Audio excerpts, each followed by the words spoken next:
Hello and welcome to this video. This is called All About 7th Chords. I am also sharing this video on YouTube. So this video is in Well-Rounded Pianist for members only. It is also up on YouTube. I will not be sharing the next part on YouTube, however, and that's what I want to talk about now. Before I talk about these 7th chords and explain them, I just want to explain what's coming up next in part 2. And this is going to be kind of fun, so please take note of this. And you might want to participate in this. Okay, so you see these five measures with 7th chords in them. These are what I call the five of the most used 7th chords in piano music. And I'm going to simply explain these today in this video. And then what's going to happen is in part 2, you're going to find 3 examples of each from piano music, and then we'll go over those. So I'm going to find my 3 examples from each. You find your 3 examples for each, and we will compare them. Of course, being a video and everything, I won't be able to see yours, but you'll be able to learn a lot from it, from seeing what I have here for my 3 examples. Try to choose 3 contrasting styles or composers when you do this. So you'll have number 1, you'll have a major 7th chord. Try to find 3 examples of that. Number 2, you'll have just a 7th chord known as a dominant 7th also. Then the number 3 chord is a D minor 7th chord. Number 4 is a D half diminished 7th chord. And number 5 is a fully diminished 7th chord.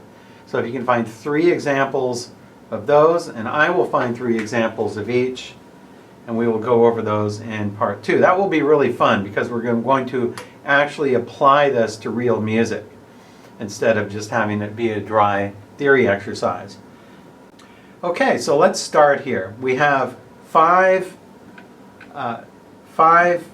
measures here, and I have a chord laid out in each measure. And that chord is spelled in 2 different ways. The first chord is what I call a block chord. Like number 1, we have this chord here, and then that's a block chord. The second chord in that measure, the D, A, F sharp, C sharp, that chord, that's the same chord, but it is simply spelled in the 4-part harmony system. So if you look at Bach chorales or church hymns, they will be in this form. They don't use block chords like this, but they leave some notes out. But this is a complete chord. You have the bass on the bottom, the tenor, you have the alto, and soprano. So going from soprano down, you have soprano, alto, tenor, bass. Soprano, alto, tenor, bass.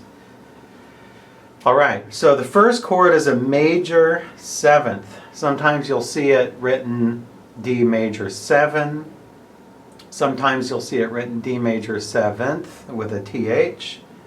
And I think the most common way to write this is either a D MAJ 7 with a superscript 7 or a D capital M 7. I know I forgot to put that here, but it's also written D capital M 7 in addition to D MAJ 7. So anyway, the D MAJ 7 is what it gave me automatically in the Sibelius program when I went to chord symbols. A major 7th chord consists of the triad, a major triad, in this case D. So we have D, F sharp, A, with an added major 7th. So the distance between D and C sharp, the bottom and the top note, is a major 7th. That's because if you play the major scale, this is degree 1 and that's degree 7 Major seventh chords are actually very rare in classical music. Surprisingly, they are very rare in classical music. So you will almost never find major seventh chords in Bach, Beethoven, Mozart, Schubert, and Haydn, and those composers. You will start to find major seventh chords more in the Romantic period throughout the 1900s, and especially with the Impressionist period going on into the 20th century, to more modern music. So major seventh chords are what most people would think sounds like jazz.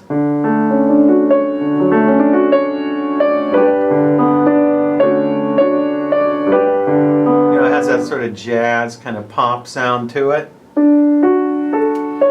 You will almost never hear that in Bach or Beethoven.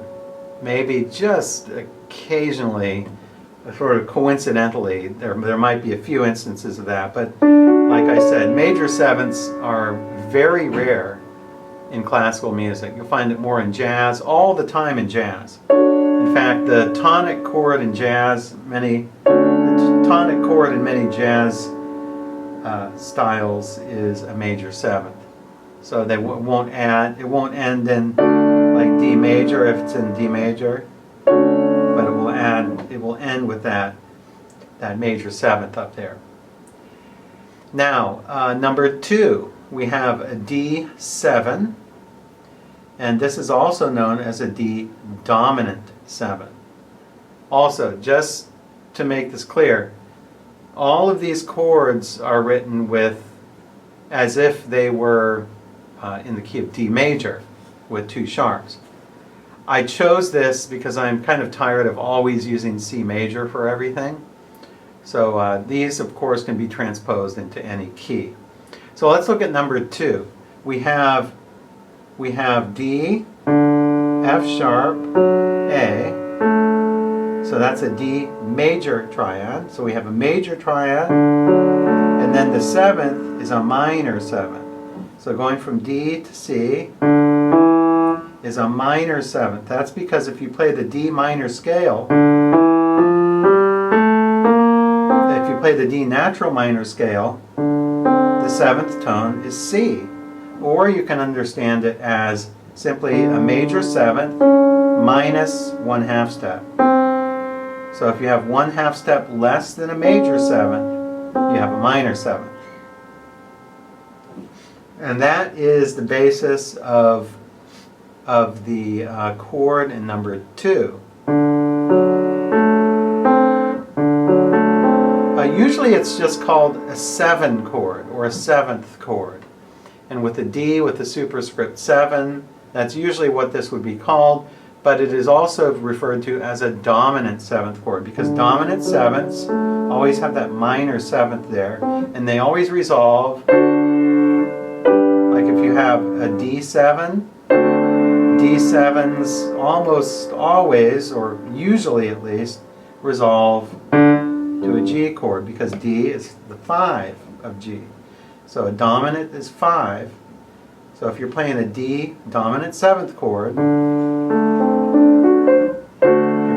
dominant 7th chord, then chances are the next chord will be a major or minor chord. So dominant 7th chords resolve either to major tonics, let's say if we're in the key of G major, or you'll have a D7 resolving to a G minor chord. That's also very common. D7. Very often pianists will get these mixed up. They'll get 1 and 2 mixed up. So try not to think when you play a major 7th chord, has that sort of open feeling. If you play a major 7th chord, this is not a 7th chord. Okay, it is a major 7th chord.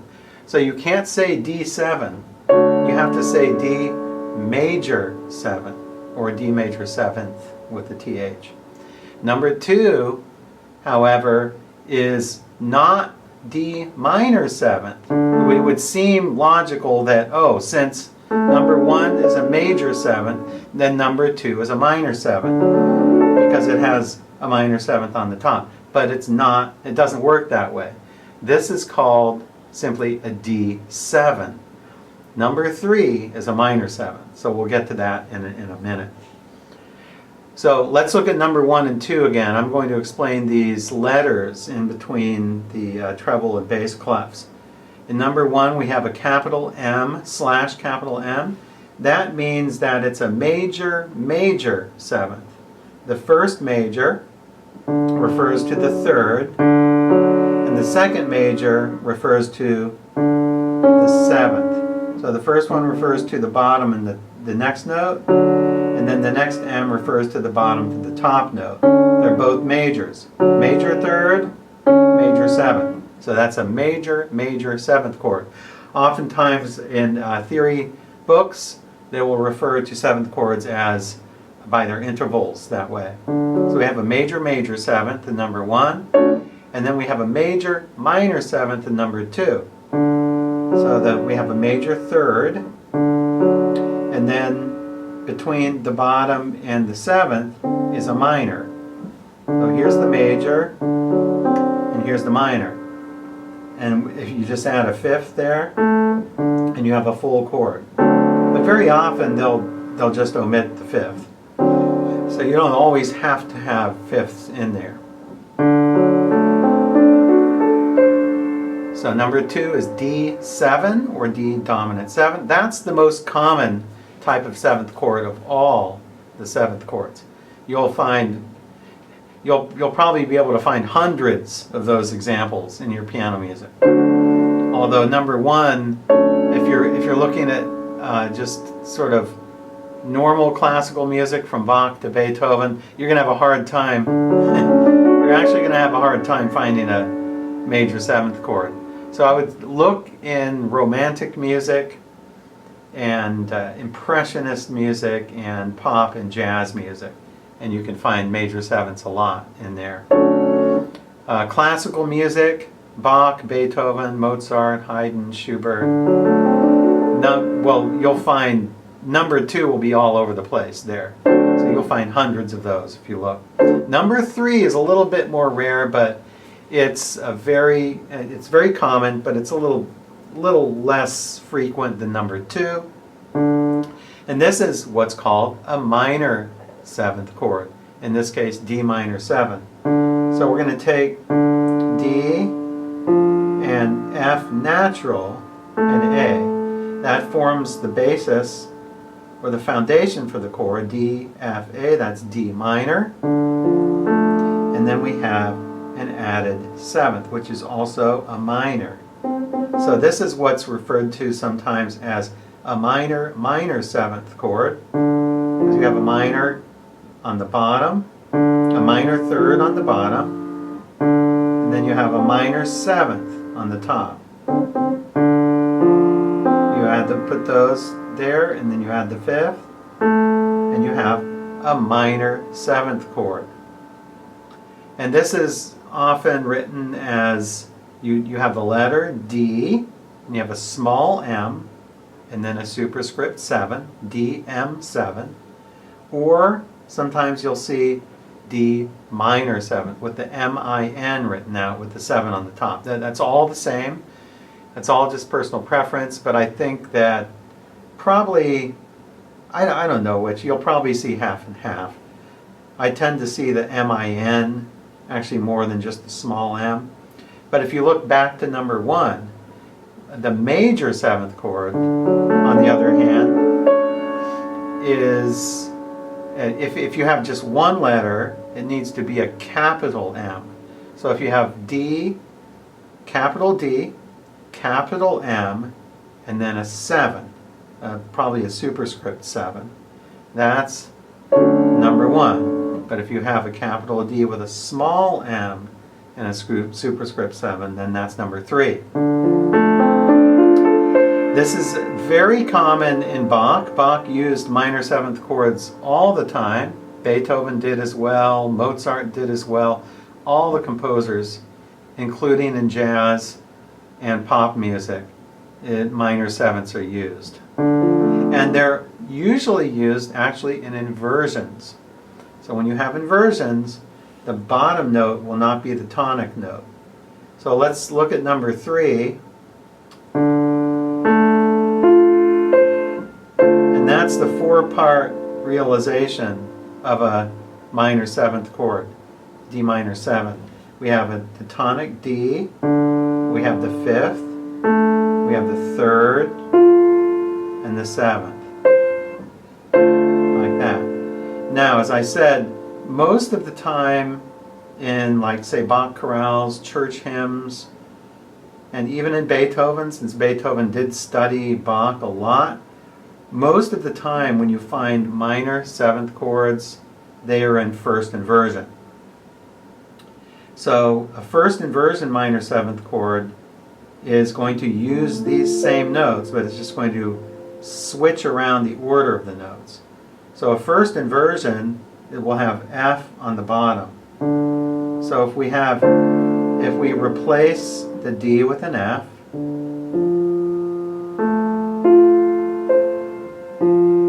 if we replace this is the bottom note now, F, and then you have your A. Actually, no. If you have an F here, we're going to have to change this F to make it complete. So F, A, D. That would be a possibility for a first inversion. Also, we can switch around A and D. That's a possibility of a first inversion. Also, that's a possibility for a first inversion. Whichever one of those we do, realize that you're playing the same notes. You're playing all the same notes. You're playing D, A, F natural, C natural, but you're just scrambling up the order, and you have to make sure that the bottom note is F. So actually, most of the time, like I said, these will be in first inversion. Occasionally also you might see a second inversion, but the most common way to write minor 7th chords are in first inversion. Minor 7ths are a really colorful sounding chord.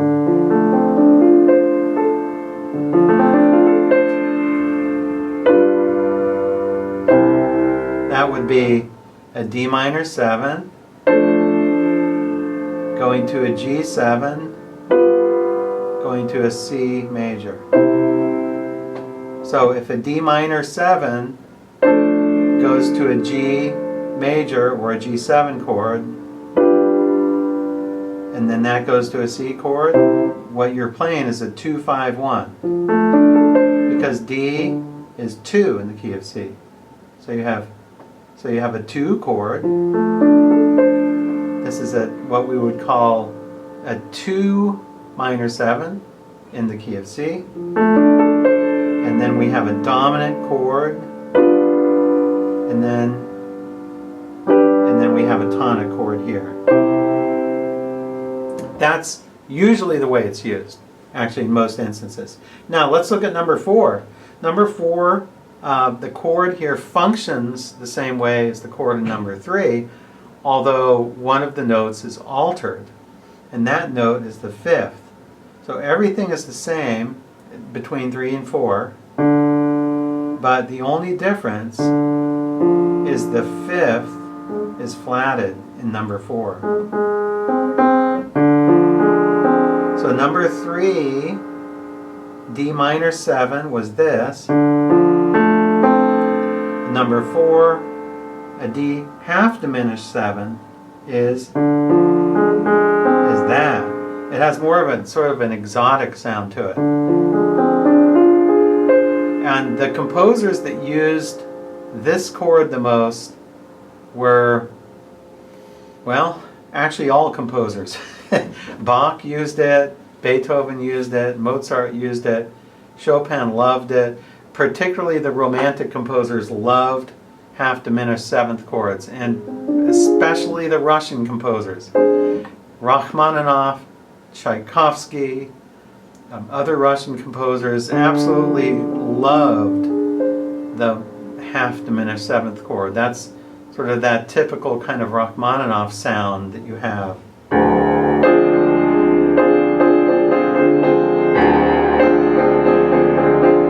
You know, it's that nice sort of very romantic kind of Russian sounding chord. That's a half diminished seventh. Now the reason why it's called a half diminished seventh is that we have diminished on the bottom. So if you remember your triads, a diminished triad is 2 minor thirds. So we have the bottom note here, which is D, F, which is a minor third above D, 3 half steps. And if you go 3 half steps above F, or a minor third, you get to A flat. So you have 2 minor thirds stacked up on each other.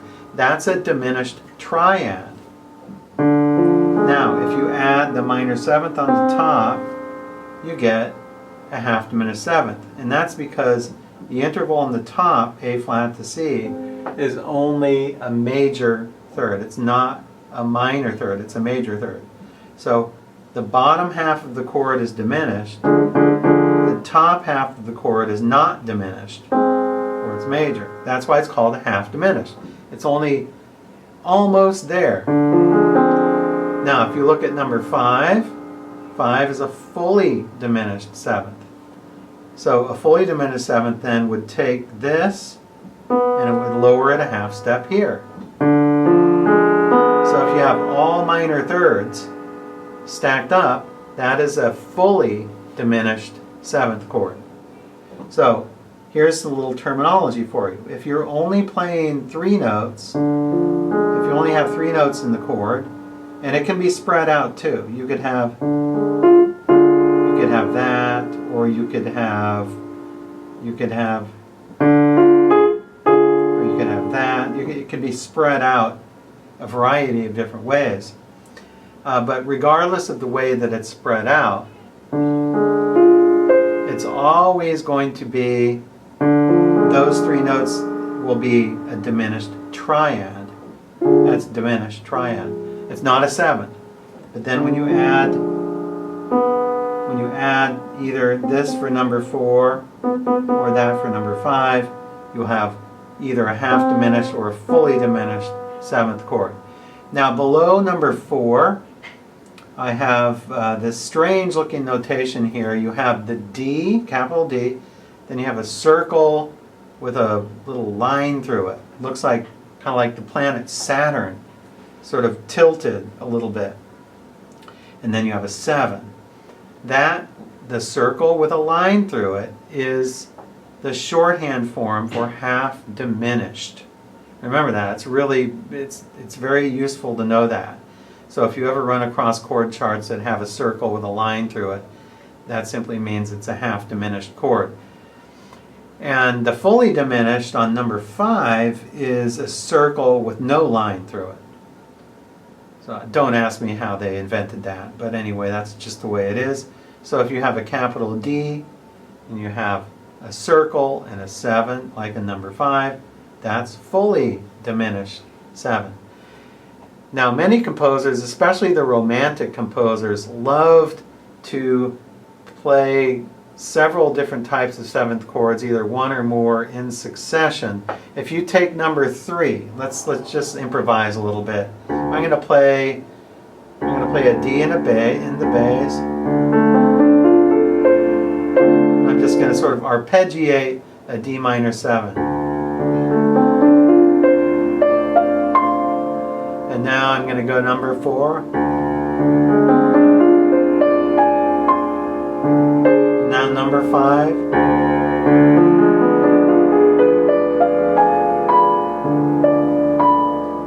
That's very romantic sounding. That's very common to find composers' use of 7th chords not functioning the way we would expect them to function, but just one going into the other. So it actually sounds nice if you improvise, if you take a minor 7th chord and then you lower the 5th you simply lower the fifth a half step. That's going to change it into a half diminished. And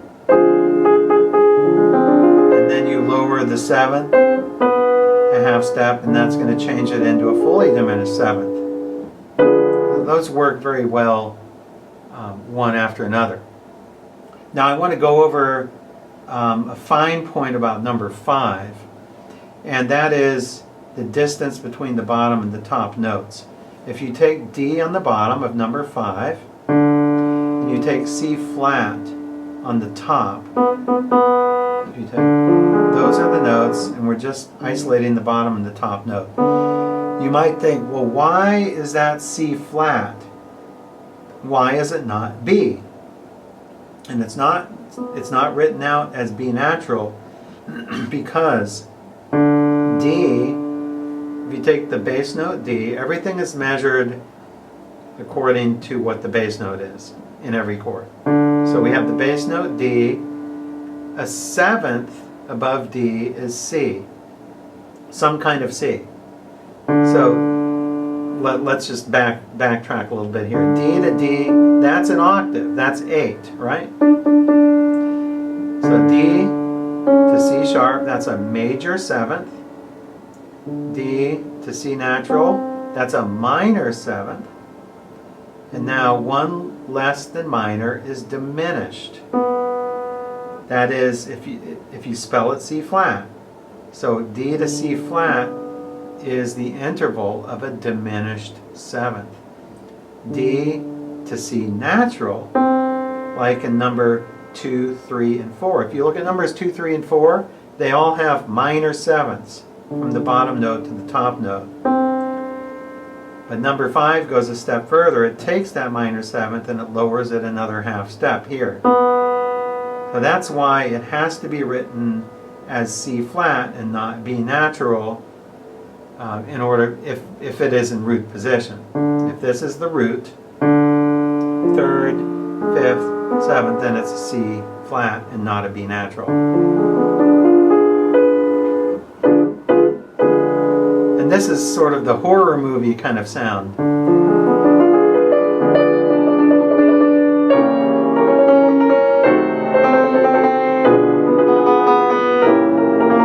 I have that kind of scary movie thing.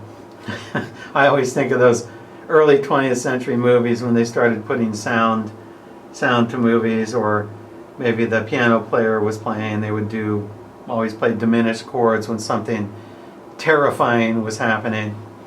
For horror movies use that also. Anyway, boy, this is a lot of information, isn't it? 7th chord. So we have 5 of the most common 7th chords here. So what we're going to do in part 2 is you're going to go over each one of these, and you're going to find 3 examples, 3 contrasting examples of these chords used in piano music. Keep it to solo piano music if you can.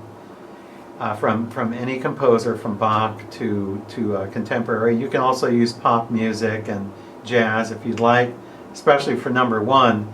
Pop and jazz are the most common places where you'll find a major 7th chord.